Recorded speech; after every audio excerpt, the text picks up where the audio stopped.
అందరికీ నమస్కారం.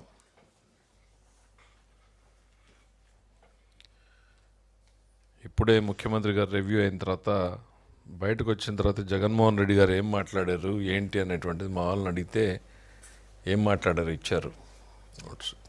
కొన్ని పాయింట్లు కూడా చూస్తే జగన్మోహన్ రెడ్డి గారు ఒకటి అనిపించింది నాకు, రాష్ట్రంలో రౌడీలారా నా వెనక నడవండి, మీకు నాయకత్వం వహిస్తాను అన్నట్టుగా ఉంది ఆయన ఇవాళ పెట్టినటువంటి ప్రెస్ మీట్ కానీ మొన్న చేసినటువంటి పర్యటనలు కానీ. బహుశా దీనికి మూల సిద్ధాంతం జగన్మోహన్ రెడ్డి గారు ఎప్పుడూ కూడా భయపెట్టి రాజ్యం చేయాలి అనేటువంటి సిద్ధాంతాన్ని నమ్ముకున్న వ్యక్తి ఆయన. అధికారంలో ఉన్నప్పుడు పోలీసు వ్యవస్థను ఉపయోగపెట్టి భయపెట్టాడు. అసలు హౌస్ అరెస్ట్లు అన్నారు, గేట్లకు తాళాలు అన్నారు, అడుగు బయటకు పెట్టేటువంటి పరిస్థితి లేదు. ఉద్యోగులు కావచ్చు, ప్రతిపక్షాలు కావచ్చు, పార్టీలు కావచ్చు, రాష్ట్రంలో 5 ఏళ్ళు ఏం నడిచిందో చూసాం. అధికారం పోయిన తర్వాత ఇప్పుడు మళ్ళీ తనంటే భయం పోతోంది కాబట్టి రాష్ట్రంలో ఉన్న రౌడీలందరినీ సమీకరించేటువంటి ప్రయత్నం చేస్తున్నాడు. రౌడీలారా నా వెనక నడవండి, నేను మీకుంటాను నాయకుడిగాను అన్నటువంటిది. ఇది చూస్తే బహుశా నాకు చాణక్యుడు చెప్పినటువంటి ఒక సిద్ధాంతం గుర్తుకొస్తుంది. దాన్ని ఏమన్నా జగన్మోహన్ రెడ్డి గారు నమ్ముకుంటున్నాడేమో. చిన్న డిఫరెన్స్ అది. ఆయన రాచరిక వ్యవస్థలో ఉన్నప్పుడు చెప్పాడు, ఒక రాజుని రాజ్యం నుంచి ఆక్రమించి తరిమేసినప్పుడు ఏ అడవుల్లోనో తలదాచుకున్నటువంటి రాజుకి చాణక్యుడు సలహా ఇస్తాడు, అడవిలో ఉన్నటువంటి దారిదోపిడీ దొంగలందరినీ సమీకరించు, అదను చూసి కోట మీద తిరుగుబాటు చెయ్యి అని. అట్లా రాష్ట్రంలో ఉన్నటువంటి రౌడీల్ని, బ్లేడ్ బ్యాచ్ల్ని, గంజాయి బ్యాచ్ల్ని, బెట్టింగ్ బ్యాచ్ల్ని, అన్ని బ్యాచ్ల్ని సమీకరించేటువంటి ప్రయత్నం చేస్తున్నాడు జగన్మోహన్ రెడ్డి గారు ఈ పర్యటనల ద్వారా. ప్రజల కోసమో, ప్రజల సంక్షేమం కోసమో, ప్రజల బాగోగుల కోసమో, ప్రభుత్వం మీద ఒత్తిడి తెచ్చేదానికోసమో కాదు. ఈ అరాచకాన్ని, అరాచకవాదుల్ని వెంటబెట్టుకుని మళ్ళీ తనంటే ఒక భయాన్ని సృష్టించాలి అనేటువంటి ఆయన నమ్ముకున్న రాజ్యాంగమే అది. వాళ్ళ తాత రాజ్యాంగాన్ని నమ్ముకున్నాడు కాబట్టి నిన్న వాళ్ళు ఓపెన్గా పెట్టుకున్నారు కదా, ఫ్లెక్సీల్లో పెట్టుకున్నారు కదా, మా రాజారెడ్డి రాజ్యాంగం అని. మీకు ఇండియన్ డెమోక్రసీ మీద, భారత రాజ్యాంగం మీద నమ్మకం లేదు మీకు. మీరు రాజారెడ్డి రాజ్యాంగం అని డైరెక్ట్గా ఫ్లెక్సీలు పెట్టుకుని తిరిగారు. వీఆర్ డిక్లేరింగ్ ది వార్ అన్నారు. ఏంటి రప్ప రప్ప నరుకుతామా? ఈ సినిమా కాదయ్యా జగన్మోహన్ రెడ్డి గారి, సినిమా కాదు, డెమోక్రసీ.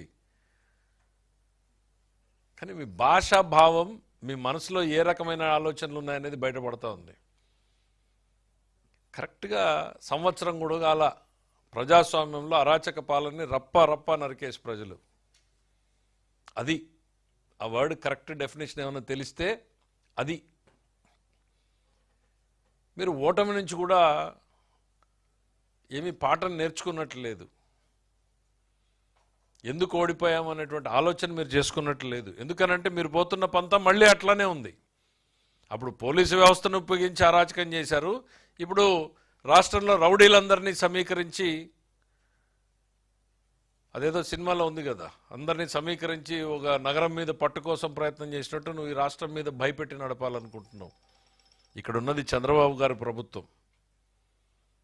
నక్సలైట్లని, ఫ్యాక్షనిస్టుల్ని చూసి కలబడి నిలబడినటువంటి నాయకుడు. బట్ చాలా లెంగ్తీ రోపిస్తాడు మా ముఖ్యమంత్రి గారు. చాలా ఓర్పు, చాలా సంయమనం ఆయనకి. నీలాంటి అరాచకాల్ని మాత్రం సహించేది ఉండదు అనేటువంటిది ఈరోజు చెప్తా ఉన్నాం.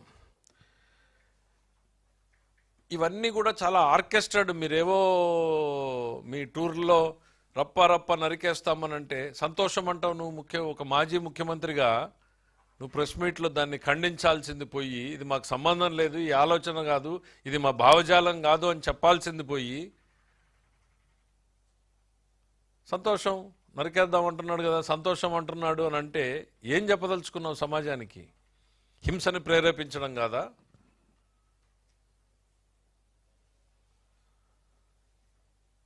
డిక్లేరింగ్ ది వార్, ఈ పదాలన్నీ ఎక్కడి నుంచి వస్తున్నాయి అని అంటే మీలో ఉన్నటువంటి ఆ ఫ్రస్ట్రేషన్, ప్రజల మీద ఫ్రస్ట్రేషన్, మీకు ప్రభుత్వం మీద తిరుగుబాటు కాదు, మీరు ప్రజల మీదే తిరుగుబాటు. ఎవరిని నరుకుతారు మీరు? ప్రజలనా? ప్రజాస్వామ్యాన్నా? ఎవరిని? ఓటమి నుంచి మీరు అసలు ఓటమిని అర్థం చేసుకున్నట్లు లేరు మీరు ఇంతవరకు. మీలో ఎక్కడా కూడా మార్పు కనపడడం లేదు.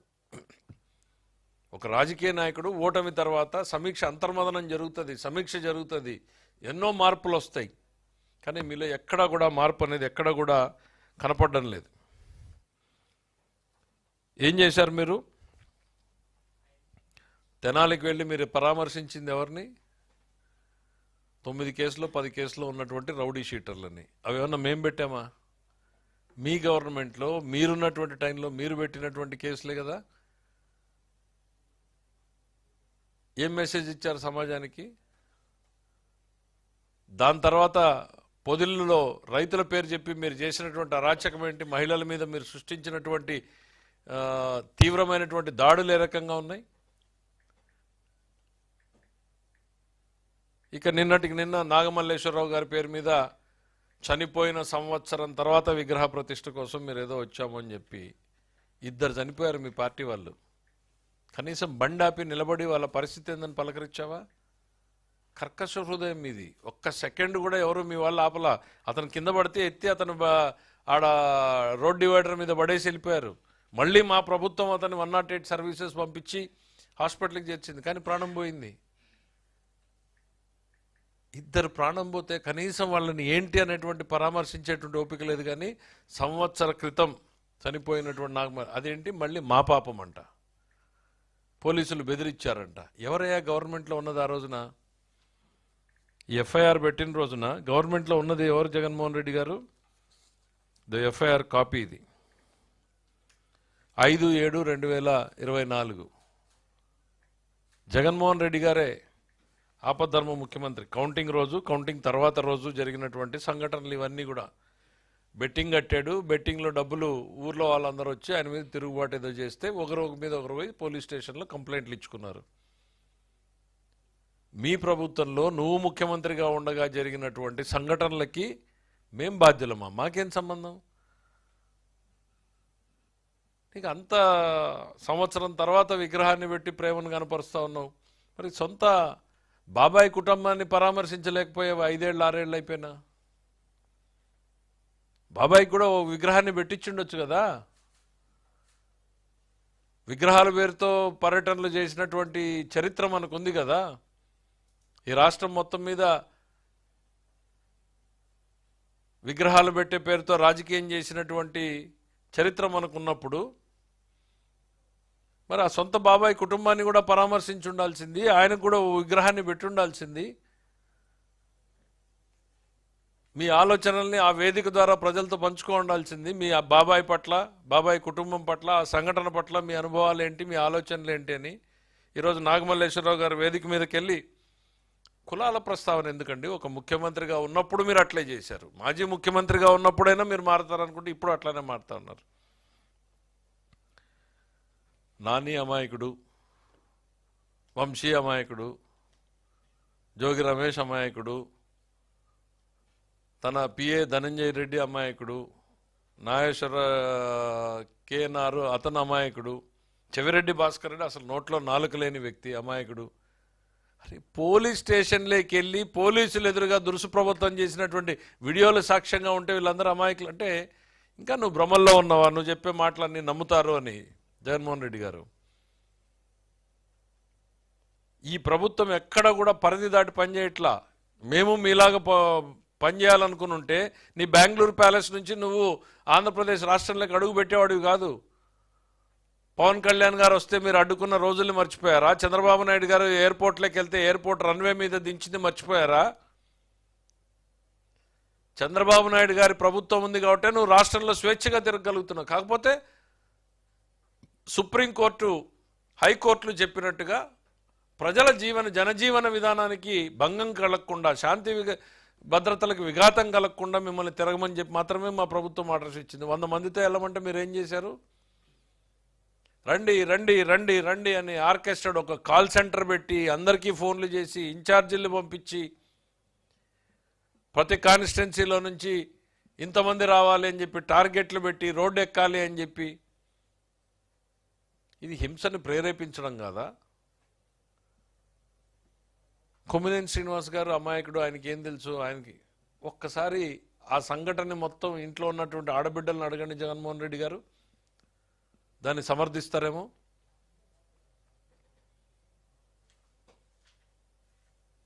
మీకు అట్లాంటి ఆలోచనలు ఉండవులే. ఇంకా సొంత తల్లి చెల్లి పరిస్థితి ఏంటి అనేటువంటిది అర్థమైంది. చెల్లి మీదనే నిఘా పెట్టినటువంటివి నీకు ఇవన్నీ పెద్దగా స్పందిస్తావు పట్టించుకుంటావు అని అనుకోవడం కూడా మాకు భ్రమే అవుతుంది. జగన్మోహన్ రెడ్డి గారు పర్యటనల ద్వారా ఏం చెప్పదలుచుకున్నారు, ఏం చేయదలుచుకున్నారు? ఆయన రౌడీ షీటర్లను పరామర్శించడము, బ్లేడ్ బ్యాచ్ల్ని, గంజాయి బ్యాచ్ల్ని, బెట్టింగ్ బ్యాచ్ల్ని ఇవన్నింటినీ సమీకరించుకుని రాష్ట్రంలో అరాచకాన్ని విధ్వంసాన్ని సృష్టించడమే లక్ష్యంగా జగన్మోహన్ రెడ్డి గారు పర్యటనలు సాగుతున్నాయి. ప్రజల్ని అప్రమత్తం కావాలని మేము కోరుకుంటున్నాం. మేము అవేర్నెస్ క్రియేట్ చేయదలుచుకున్నాం.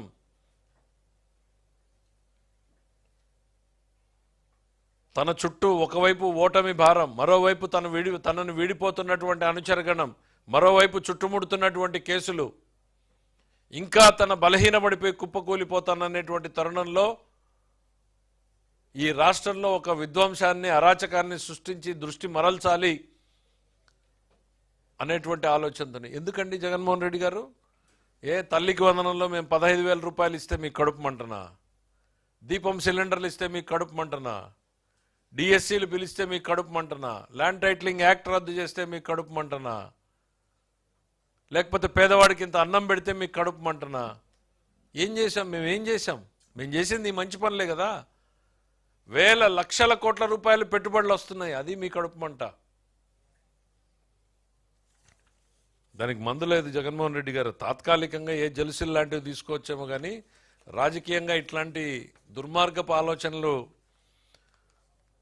ప్రజలు అర్థం చేసుకుంటే మళ్ళీ ఇంకొక 10 ఏళ్లకు కానీ మీరు అధికారం దరిదాపుల్లేక కాదు, ఆ 10 సంఖ్యను కూడా దాటనటువంటి తీర్పుల్ని చూడాల్సి ఉంటుంది.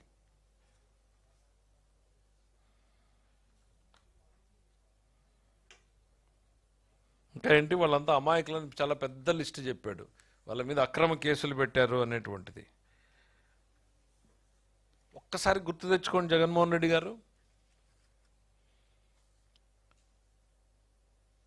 గత 5 ఏళ్ల పాలనలో మీరు చేసినటువంటి అరాచకాలు ఏ రోజైనా ఈ రాష్ట్రం ప్రశాంతంగా ఉందా? భయం నీడన్న బిక్కుబిక్కుమంటూ ప్రతి ఒక్కరూ బతికేటువంటి పరిస్థితి.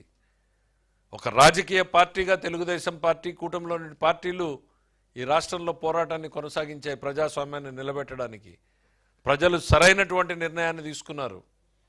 అందుకే ఈ అద్భుతమైనటువంటి తీర్పునిచ్చారు. మర్చిపోయారా? మీరు అచ్చెన్నాయుడు గారు సర్జరీ చేసుకుని కనీసం కూర్చోవడానికి సాధ్యం కానటువంటి పొజిషన్లో ఉంటే 700 కిలోమీటర్లు ఒక బొలెరోలో తిప్పింది మర్చిపోయారా? ఇది అరాచకానికి పరాకాష్ట కాదా? కొల్లు రవీంద్ర గారు ఒక కొత్త ఇంట్లోకి అడుగు పెడితే తెల్లవారుజామున ఇంట్లోకి పోయి ఎత్తుకొచ్చింది మర్చిపోయారా? మా ధూళిపాల నరేంద్ర గారిని, మా బీసీ జనార్దన్ రెడ్డి గారిని, ఇట్లా చెప్పుకుంటూ వెళ్తే లిస్టు ఒక రోజంతా చెప్పచ్చు. కానీ ఒక్కొక్కరి మీద మీరు పెట్టిన కేసులన్నీ, నారా లోకేష్ గారి మీద 22 కేసులు, మా గౌరవ ముఖ్యమంత్రి చంద్రబాబు నాయుడు గారి మీద 17 కేసులు, అచ్చెన్నాయుడు గారి మీద 14 కేసులు, కొల్లు రవీంద్ర గారి మీద 15 కేసులు, బీసీ జనార్దన్ రెడ్డి గారి మీద 11 కేసులు, ధూళిపాల నరేంద్ర మీద 16 కేసులు, జేసీ ప్రభాకర్ రెడ్డి గారి మీద 66 కేసులు, పులివర్తి నాని గారి మీద 31 కేసులు, చింతమనేని ప్రభాకర్ గారి మీద 48 కేసులు, రామానాయుడు గారి మీద 20 కేసులు, దేవినేని ఉమా గారి మీద 27 కేసులు, అయ్యన్న పాత్రుడి మీద 14 కేసులు, బీటెక్ రవి గారి మీద 14 కేసులు, కూన రవికుమార్ మీద 15 కేసులు, కాలవ శ్రీనివాస్ మీద 14 కేసులు, ప్రభాకర్ రెడ్డి గారిని 48 సార్లు అరెస్ట్ చేశారు, చింతమనేని ప్రభాకర్ గారిని 15 సార్లు అరెస్ట్ చేశారు. ఇట్లా ఇంకా చాలా పెద్ద లిస్టు. కానీ మేము ఎక్కడా కూడా రివెంజ్ మోడ్లో పోవట్లేదే, అసలు ఆలోచన లేదనేటువంటిది ముఖ్యమంత్రి గారు శాసనసభ మొట్టమొదటి రోజున సభ వేదికగా చెప్పారే. కానీ తప్పు చేస్తే శిక్ష తప్పదు. మీరు అరాచకాన్ని రెచ్చగొట్టడానికి, సమాజంలో శాంతి భద్రతలకు విఘాతం కల్పించడానికి మీరు ప్రయత్నం చేస్తే ఖచ్చితంగా చట్టం తన పని తాను చేసుకుంటుంది. మీరేంటి చెప్తున్నారు? లిక్కర్ కేసులో చూస్తే సామాన్యుడు బతకలేడా? సామాన్యుడి దగ్గర నుంచి డబ్బు గుంజినటువంటి ఈ కేసును చూస్తే భారతదేశం రేపు నివ్వరపోతా. ఇంకా మాకు కూడా తెలియట్లా ఏం ఇన్వెస్టిగేషన్ జరుగుతుందని. మేము కూడా మీలాగే పేపర్లో చూస్తూ ఉన్నాం. ఒక్కొక్క క్వార్టర్ బాటిల్ నుంచి 80 రూపాయలు ఎట్లా వచ్చినాయి, టన్నులు బంగారు ఎట్లా కొన్నారు, ఎవరికి ఎట్లా క్యాష్ మారింది, ఇవన్నీ మేము కూడా వార్తలు చూస్తూ ఉన్నాం. ఆ ఇన్వెస్టిగేషన్లన్నీ బయటకు వస్తే ఈ రాష్ట్ర ప్రజానీకం కాదు, దేశం నివ్వెరబోతుంది. ఢిల్లీలో జరిగిన స్కామ్ ముఖ్యమంత్రి ఉన్నది 100 కోట్లు, ఇప్పటికే 3,000 కోట్లు దాటిందంటున్నారు.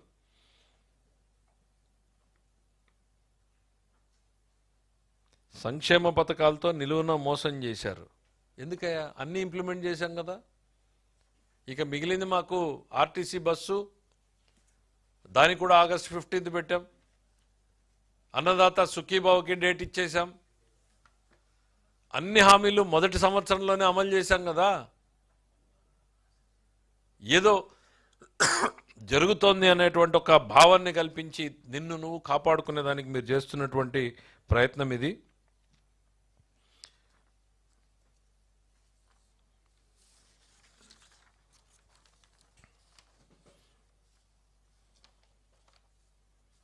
మీకు పోలీసులు నిన్న ఎంతమందిని అనౌన్స్ చేశారు? 100 మందిని అనుమతిస్తే మీరు ఏం చేశారు? అన్ని ఊర్లకి ఇన్ఛార్జీలు వేసి వాళ్ళని పోయి కూర్చొని మొబిలైజ్ చేసి తీసుకుని రమ్మని చెప్పి పెట్టారు. మీ తీరు మారలేదు. మీరందరూ కూడా ఆ భయం దృష్టిలో పెట్టుకునే పనిచేయాలని చెప్పేసి ప్రయత్నం చేస్తూ ఉన్నారు. తన మీద వస్తున్నటువంటి కేసుల నుంచి ప్రజల దృష్టిని మరల్చడానికే జగన్మోహన్ రెడ్డి గారు చేస్తున్నటువంటి ఈ ప్రయత్నం అనేటువంటిది ఈ సందర్భంగా తెలియజేస్తున్నాం. ఒక్కటి ఇప్పటికైనా కానీ ఓటమిని అర్థం చేసుకోండి. ప్రజలు ఇచ్చినటువంటి తీర్పును అర్థం చేసుకోండి. ప్రజలకి సమాజానికి ఉపయోగపడేటువంటి ఆలోచనలు చేయండి.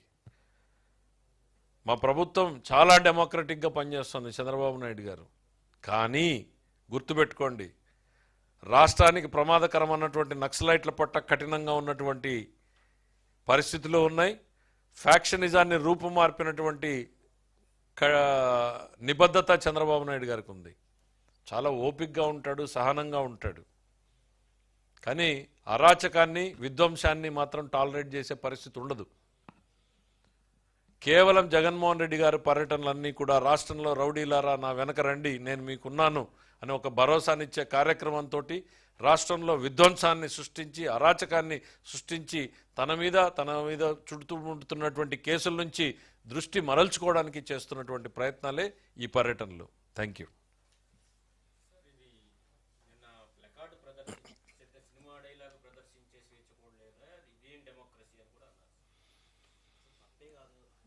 అదే చెప్తున్నా. ఇంకా సంతోషం అంటే మేము చెప్పేది ఏంటంటే, సినిమాల్లో చాలా మంచివి ఉన్నాయి. రాముడి దగ్గర నుంచి ఉన్నటువంటి చరిత్రలు ఉన్నాయి. మరి నేషనల్ లెవెల్లో ఉన్నటువంటి మోడీ గారు ఏం కొటేషన్స్ చెప్తాడు, జగన్మోహన్ రెడ్డి గారు ఫాలోయర్లు ఏం కొటేషన్స్ చెప్తున్నారు. అవి సినిమా డైలాగులే, ఇవి సినిమా డైలాగులే. మన మనస్తత్వాన్ని ఎక్స్పోజ్ చేస్తున్నాయి. రప్ప నరికేస్తామంటే ఎవరిని నరికేస్తారు? సంతోషమే అంటాడు. ఒక మాజీ ముఖ్యమంత్రి పదవి తప్పు, అది ఎవరో కుర్రాడు ఏమైనా పట్టుకున్నాడేమో, అట్లాంటిది నేను యాక్సెప్ట్ చెయ్యను అని చెప్పాల్సింది పోయి సంతోషమే అని అంటే ఇంకా 10 మంది పట్టుకోండి, ఇంకా 10 మంది పెడుదారి పట్టండి. అధికారంలో ఉన్నప్పుడు గంజాయిని ఎంకరేజ్ చేశారు, గంజాయి బ్యాచ్లను ఎంకరేజ్ చేశారు, క్రైమ్ కంట్రోల్ లేకుండా పోయింది, పోలీసు వ్యవస్థని దుర్వినియోగం చేశారు. మళ్ళీ ఇప్పుడు అరాచకవాదులందరినీ అంటేసుకుని ఈ రాష్ట్రంలో మళ్ళీ అలజడి సృష్టించేటువంటి ప్రయత్నం. రాష్ట్ర అభివృద్ధి మీద ఒక కుట్ర జరుగుతోంది. వైఎస్ఆర్సీపీ ఆలోచనలు, జగన్మోహన్ రెడ్డి గారి ఆలోచనలు, ఈ రాష్ట్రం ప్రశాంతంగా ఉండకూడదు, పెట్టుబడులు రాకూడదు అనేటువంటి ఒక దుర్మార్గమైనటువంటి ఆలోచనతో చేస్తున్నటువంటి కుట్ర ఇది.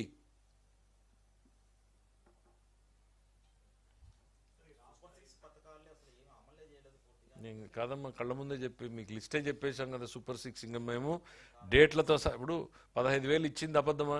రోజు ఫోటోలు చూస్తున్నారు కదా, క్యూల్లో ఎట్ట నిలబడుతున్నారు, బ్యాంకులు పోస్ట్ ఆఫీసులు కిటకిటలు ఆడుతున్నాయి కదా. నువ్వు ఇచ్చిన దానికి డబ్బులు ఇచ్చాం కదా. నువ్వు 5,000 కోట్లు ఇస్తే మేము ఇచ్చేది 10,000 కోట్లు అవుతుంది. ఇప్పుడు 9,600 దాకా మాకు ఇప్పుడు అంచనాలు వచ్చినాయి, ఇంకా పెరగచ్చు. నీకు డబ్బులు ఇచ్చినట్టే కదా సంక్షేమం పథకంలోను. పెన్షన్లు కూడా నువ్వు ఇచ్చిన దానికి డబ్బులు ఇచ్చినట్టే అయిపోయింది కదా. మేము ఏది తీసుకున్నా కూడా నీకన్నా రెట్టింపే చేస్తున్నాం, మీకన్నా ఎక్కువే చేస్తున్నాం సంక్షేమంలో. నీలాగా 5 కోట్లు ఇచ్చి 10 కోట్ల అడ్వర్టైజ్మెంట్ మేము వేసుకోవడంలా. 1,000 కోట్లు ఖర్చు పెట్టినా చాలా మా డ్యూటీ అన్నట్టుగా పేదల సేవలో, మత్స్యకారుల సేవలో అని ఇంటింటికి కాలినడకన పోయి చేస్తున్నాం తప్ప పేపర్లో అడ్వర్టైజ్మెంట్లు వేసుకుని ప్రచారం చేసుకోవడం లేదు. అదే ప్రచారం తక్కువ చేసుకుంటున్నాం మేము. మా డ్యూటీ మేము చేస్తున్నాం, ప్రజల కోసం మేము పనిచేస్తున్నాం అన్నట్టు పోతున్నాం. నువ్వు ఇచ్చినటువంటి కొన్ని పథకాలు అయితే 10 కోట్లు ఇస్తే 10 కోట్ల అడ్వర్టైజ్మెంట్ వేసుకున్నారు మీరు.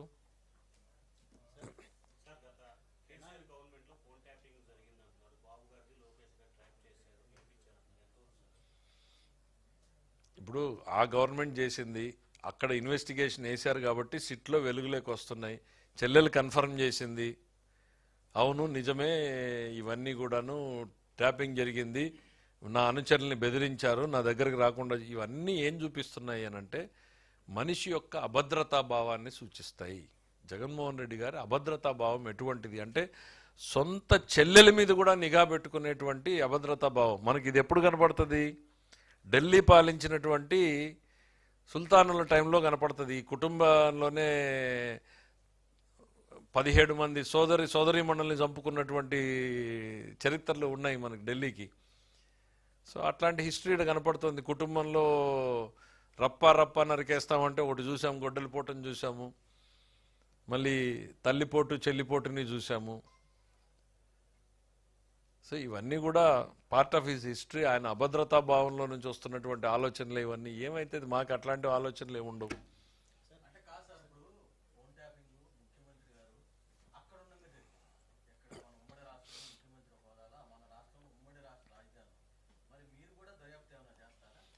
అంటే అది కాదు, వెలుగులోకి రానియండి. ఇప్పుడు ఆ ప్రభుత్వం వెలుగులోకి తీసుకొస్తుందో, సిట్ వేసింది. 8 నెలలు సంవత్సరం పాటు అమెరికాలో కూర్చున్నటువంటి వ్యక్తిని కూడా లుకౌట్ నోటీసులు పెట్టి పిలిపించింది. దాంతోనే మళ్ళీ కొత్త విషయాలన్నీ వెలుగులోకి వస్తున్నాయి. ఏదో ప్రైవేట్ సెంటర్లో ఎక్విప్మెంట్ పెట్టారు, ఏదో గవర్నమెంట్ చేయడం కాదు, ప్రైవేట్ ఇళ్లల్లో పెట్టారని ఆ ఇంటి దగ్గర పోయి అప్పుడున్నటువంటి ముఖ్యమంత్రి గారి ఇంటి చుట్టూ పెట్టి ఆయన ఏం మాట్లాడుకుంటున్నాడు, ఆ రోజున్న ప్రతిపక్ష నాయకుడు తెలంగాణలో రేవంత్ రెడ్డి గారి ఇంటి చుట్టూ పెట్టారని, ఇంకో మంత్రి ఇంట్లో ఎక్విప్మెంట్ పెట్టి ఇవన్నీ చేశారని రకరకాల కథనాలు వింటున్నాం. రానియండి, రిపోర్ట్ వచ్చిన తర్వాత చూద్దాం ఏం జరుగుతాయి అనేటువంటిది. అంత సార్ ఇంకా పూర్తి వివరాలు రావాలి. ఫోన్ ట్యాపింగ్ అదే చెల్లెల్ది కన్ఫర్మ్డ్, ఇంకా ఎన్ని వస్తాయో బయటికి అంటున్నా.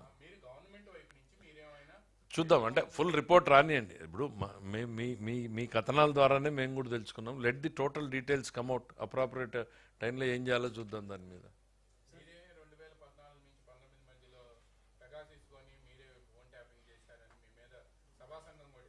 అదే వేసుకున్నాడు, అబాస్ పాలయ్యాడు కదా. వచ్చి అదే సభా సంఘంలోనే ఆఫీసర్లు నెగిటివ్ స్టేట్మెంట్ ఇస్తే ఆ సభా సంఘాన్ని అతిగతి లేకుండా పోయింది కదా.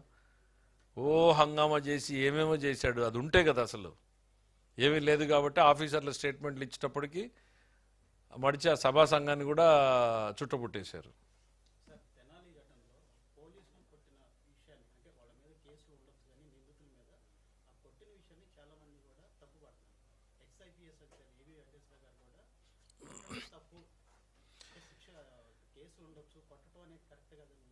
ఇది లాంగ్ డిబేట్. దాని మీద friendly police versus fear of police అనేటువంటి డిబేట్ అనేటువంటిది చాలా జరుగుతోంది. చాలా రిఫార్మ్ కమిటీస్లో కూడా డిస్కషన్ జరిగింది.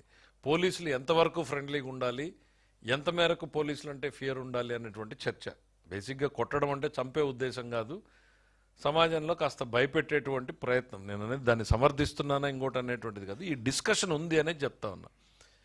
ఇప్పుడు మనం ఫ్రెండ్లీ పోలీసు వైపు అడుగులేస్తూ ఉంటే అదే పోలీసు వ్యవస్థల వాళ్ళే చాలామంది చెప్తున్నారు, మనకున్న పోలీస్ ఎంతమంది, 1,00,000 మందికి ఒకడో లేక 50,000 మందికో 10,000 మందికో ఒకడు ఉంటే it is the fear of police only which controls. అది తగ్గించకూడదు అనేటువంటి భావ వ్యక్తీకరణ చేసే వాళ్ళు కూడా ఉన్నారు. కాబట్టి ఇప్పుడు పోలీసుల పాత్ర ఏంటి అనేటువంటిది కాదు, పోలీసు వ్యవస్థను ఏ రకంగా మీరు తయారు చేశారు గతంలో, ఇప్పుడిప్పుడు వాళ్ళకి స్వేచ్ఛా స్వాతంత్రాలు వచ్చి కనీసం శాంతి స్థాపన చేయాలనేటువంటి ఆలోచనలను ముందుకు పోతున్నారు.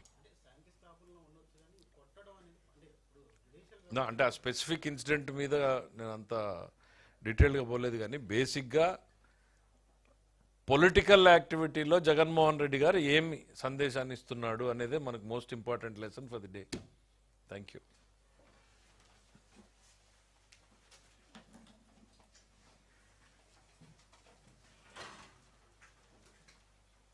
రామారావు గారు లేట్గా వచ్చారు.